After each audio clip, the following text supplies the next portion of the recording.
یہی عقیدہ رہا کہ جو چاہتا مصطفیٰ جان رحمت صلی اللہ تعالی علیہ وآلہ وسلم کی بارگاہ میں جاتا،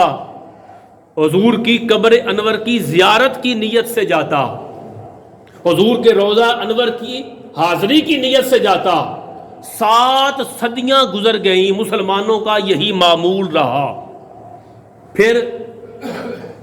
7ویں ہجری کے اندر اور 8ویں ہجری کے اندر ایک شخص آیا،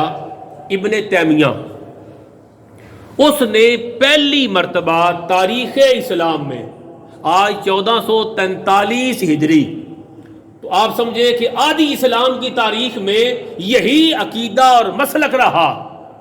کہ جو گناہگار بھی چاہے سرکار کی بارگاہ میں جائے، روضہ انور کی زیارت کی نیت کرے۔ من زار قبری وجبت لہو شفاعتی، میرے مصطفیٰ پاک نے فرمایا تھا کہ جو کوئی میری قبر کی زیارت کرے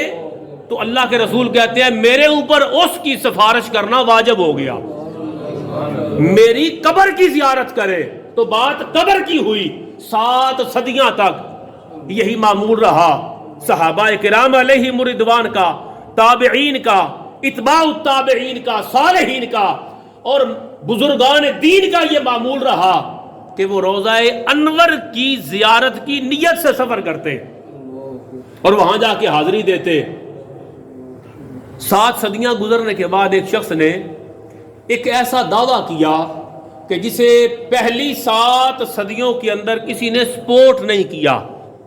آئمہ میں سے، اور اس کی بات صدیوں میں آنے والے آئمہ کرام،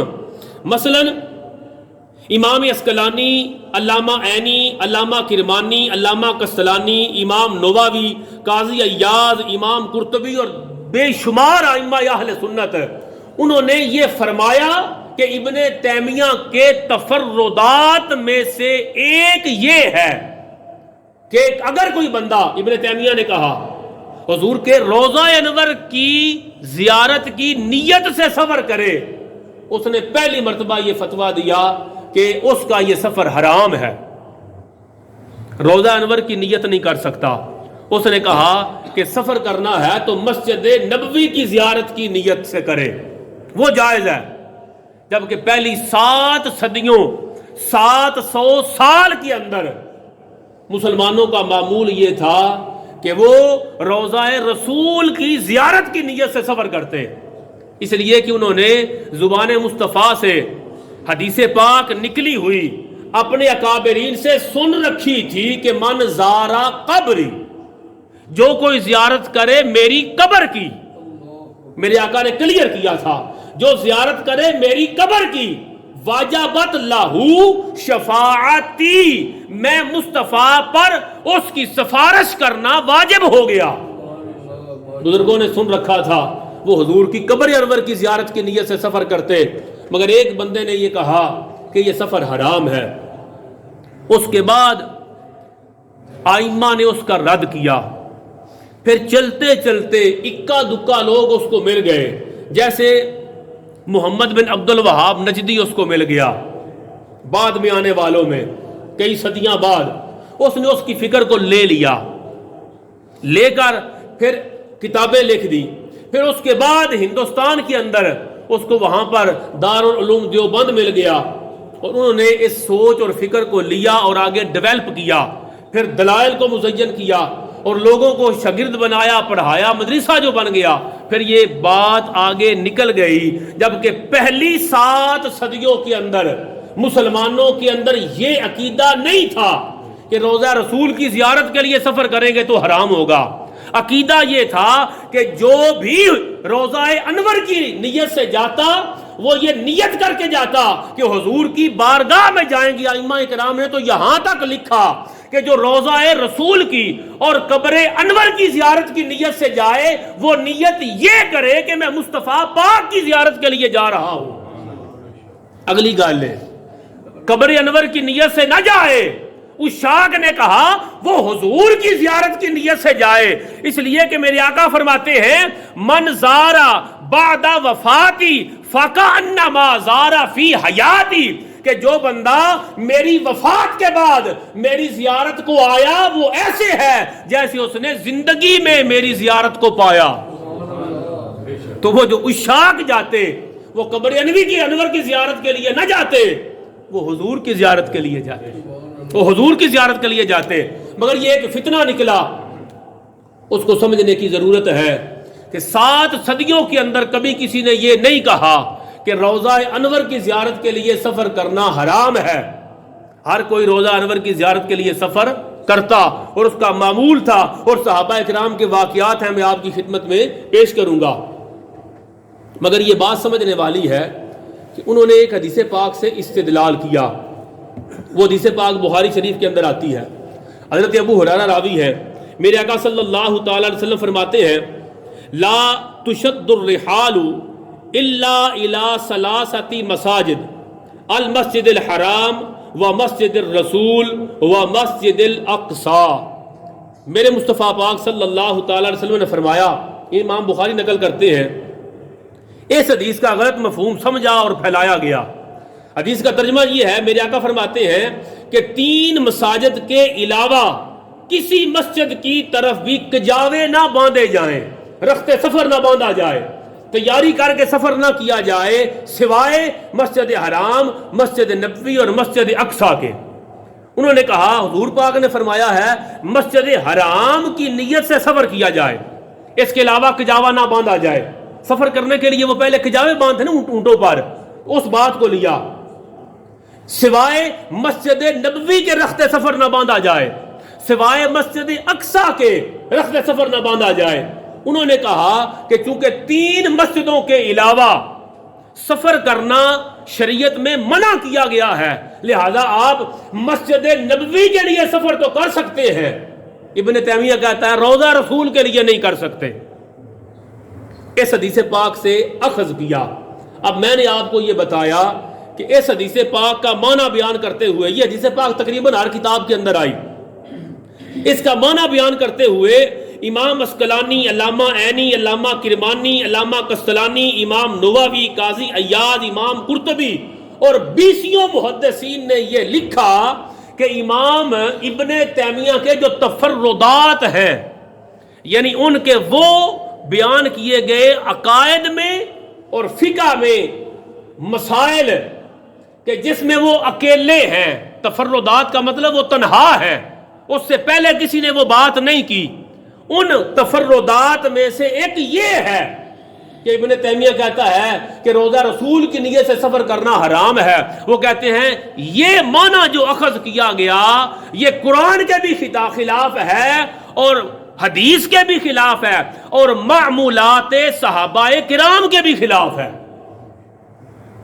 یہ ائمہ بیان کرتے ہیں وجہ. وہ کہتے ہیں اس حدیث کا یہ مطلب نہیں کہ سفر کرنا جائز فقط مسجد حرام, مسجد اقصی اور مسجد نبوی ہے اس کی طرف, باقی کسی کی طرف جائز نہیں. وہ کہتے ہیں یہ مطلب نہیں. اگر یہ مطلب لیا جائے تو اس کا مقصد ہے تجارت کے لیے سفر کرنا بھی پھر حرام, کہ کوئی مسجد حرام کے لیے, مسجد نبوی کے لیے, مسجد اقصی کی زیارت کے لیے تو وہ سفر نہیں ہے, وہ تو تجارت کے لیے ہے. پھر وہ کہتے ہیں علم حاصل کرنے کے لیے سفر کرنا وہ بھی حرام ہو جائے گا, مریض کی عیادت کرنے کے لیے سفر کرنا وہ بھی حرام ہو جائے گا, شادی کے لیے سفر کرنا, بارات لے کے جانا وہ بھی سفر حرام ہو جائے گا, علاج معالجے کے لیے سفر کرنا وہ بھی حرام ہو جائے گا, جہاد کے لیے سفر کرنا وہ بھی حرام ہو جائے گا, سیر و سیاحت کے لیے سفر کرنا وہ بھی حرام ہو جائے گا. وہ کہتے ہیں اگر یہ مان لیا جائے کہ صرف 3 مسجدوں کی طرف سفر جائز ہے زیارت کے لیے, باقی سارے سفر حرام ہیں, اور یہ بیان کر کے کہتے ہیں مسجد نبوی کے لیے سفر جائز ہے, روضہ رسول کی نیت سے حرام ہے. وہ کہتے ہیں اگر یہ بات ایک لمحے کے لیے مان لی جائے تو پھر بتاؤ اگر سارے سفر حرام ہیں تو کیا پھر تجارت کے لیے, علم کے لیے, مریض کی عیادت کے لیے, شادی کے لیے, علاج کے لیے, جہاد کے لیے, سیر کے لیے سفر یہ سارے حرام ہو جائیں گے؟ اور جب یہ سارے حرام نہیں ہوں گے تو اس کا مقصد ہے جو معنی تم نے کیا وہ درست نہیں.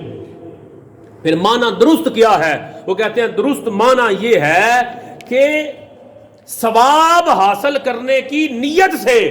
اگر کل کلا کو کوئی بندہ کہے کہ فلاں مسجد کی طرف جاؤ 1000 نفلوں کا ثواب ملے گا، فلاں کی طرف جاؤ 1,00,000 نفلوں کا ثواب ملے گا، تو بندہ رخت سفر باندھے کبھی فلاں مسجد کی طرف کبھی فلاں مسجد کی طرف۔ حضور علیہ السلام نے دروازہ بند کر دیا، کہا ثواب لینے کی نیت سے اگر سفر کرنا ہے تو وہ 3 مساجد کی طرف کیا جائے گا،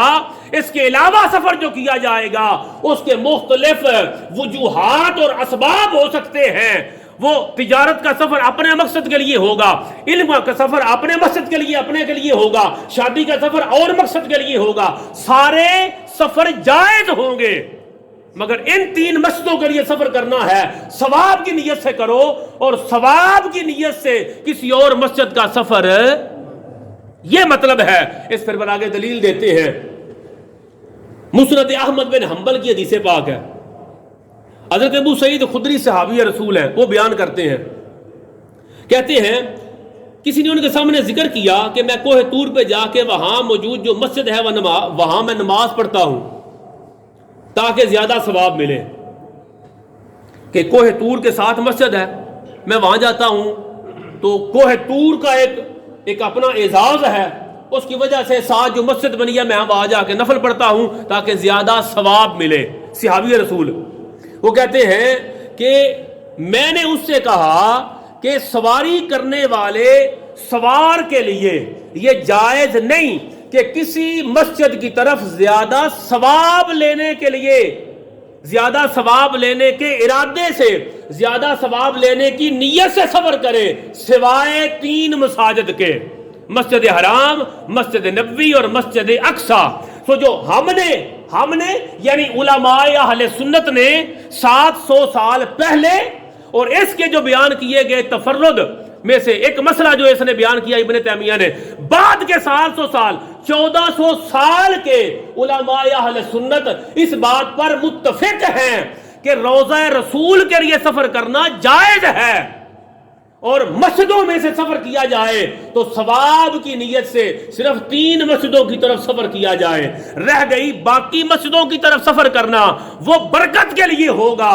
حصول فیضان کے لیے ہوگا، کہتے ہیں ثواب کے لیے نہیں ہوگا۔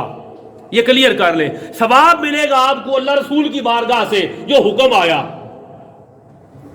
اس پر وہ دلیل دیتے ہیں، کہتے ہیں حضور صلی اللہ تعالی وسلم کا معمول یہ تھا کہ آپ ہر ہفتے مسجد قباء تشریف لے کے جاتے، کبھی سوار جاتے کبھی پیدل جاتے، اور وہاں جا کے 2 رکعتیں نفل ادا کرتے۔ میرے آقا علیہ السلام ہر ہفتے جاتے مسجد کی طرف، 2 رکعتیں وہاں جا کے پڑھتے، گویا کسی اور مسجد کی طرف جانا تو خود حضور علیہ السلام کی اپنی سنت ہے۔ یہ حدیث پاک میں آ گیا کہ سرکار مسجد قباء کی طرف ہر ہفتے جاتے، کبھی سواری ملتی تو سواری پہ جاتے، کبھی چاہتے تو پیدل چلے جاتے، وہاں جا کے 2 نفل پڑھ کے آتے۔ آج بھی ہمارا معمول ہے جو زیارت حرمین شریفین کے لیے جاتے ہیں وہ مسجد قباء کی حاضری کے لیے جاتے ہیں، نفل پڑھ کے آتے ہیں، سرکار کی سنت ہے۔ تو یہ مسئلہ بیان کرنا کہ حضور صلی اللہ تعالی علیہ وآلہ وسلم کی قبر انور کی زیارت کے لیے سفر کرنا یہ حرام ہے، تو یہ ابن تیمیہ کے تفردات میں سے ہے۔ رہ گیا صحابہ کرام کا معمول تو وہ اس کے خلاف ہے۔ صحابہ کرام نے ہمیشہ حضور صلی اللہ تعالی علیہ وآلہ وسلم کی قبر انور کی زیارت کے لیے اور روضہ رسول کی زیارت کے لیے سفر کیے۔